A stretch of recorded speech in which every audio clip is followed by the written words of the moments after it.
न्यायपालिका के काम में सरकारी दखल पर चिंता जाहिर करते हुए सीजेआई एनवी रमना ने कहा है कि चुनाव अत्याचार से मुक्ति नहीं दिला सकते और इससे उत्पीड़न खत्म होने की भी गारंटी नहीं होती। चीफ जस्टिस ने कल एक कार्यक्रम के दौरान ये बातें कही। उन्होंने कहा कि चुनाव तानाशाही के खिलाफ गारंटी नहीं, शासक बदलना तानाशाही के खिलाफ गारंटी नहीं, कानूनों की समीक्षा करना न्यायपालिका का दायित्व है। उन्होंने कई सारी बातें कही हैं, लेकिन उससे पहले जो क्रक्स है इस पूरी बातचीत का, जो उन्होंने कहा है, पहले वो सुनवाते हैं आपको। It has always been well recognized that the mere right to change the ruler once every few years by itself need not be a guarantee against tyranny. The idea that people are the ultimate sovereign is also to be found in notion of human dignity and autonomy.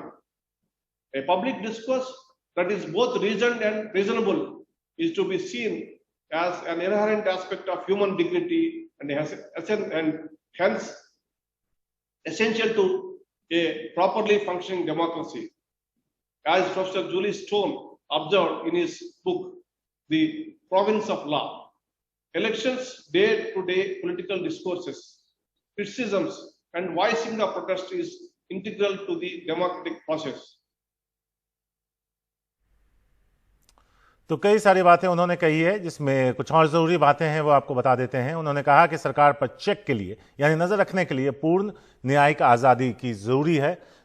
उसके अलावा न्यायपालिका को कैसे भी नियंत्रित नहीं किया जा सकता। आशीष भार्गव हैं हमारे लीगल एडिटर, सीधे उनके पास चलते हैं, उनसे जानते हैं। आशीष, दो मुद्दे खास करके उन्होंने छुए, पहले चुनाव को लेकर और दूसरा न्यायपालिका की स्वतंत्रता, जिसको लेकर कई बार इस पे बात हो भी चुकी है। इन दोनों मुद्दों पे सीजीआई को कुछ कहने की जरूरत आखिर पड़ी क्यों, पहला, और क्या कुछ कहा, अगर आप आम शब्दों में आम लोगों के लिए समझा पाएं।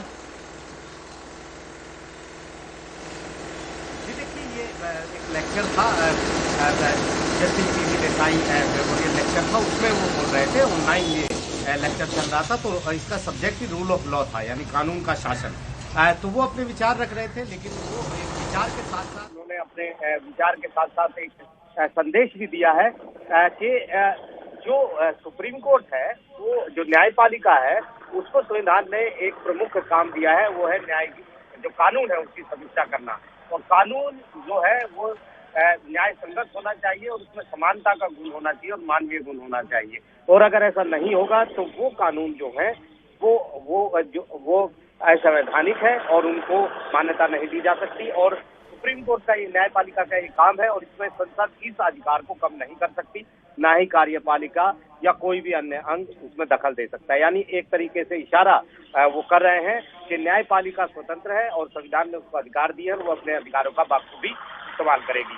दूसरी जो एक अहम टिप्पणी उन्होंने की है, वो की है, एक बताया कि कैसे अंग्रेज जब शासन करते थे स्वतंत्रता आजादी से पहले, तो वो मानते थे कि कानून से शासन हमें चलाना है, कानून के द्वारा शासन नहीं चलाना है। तो ये काफी अहम चीज है।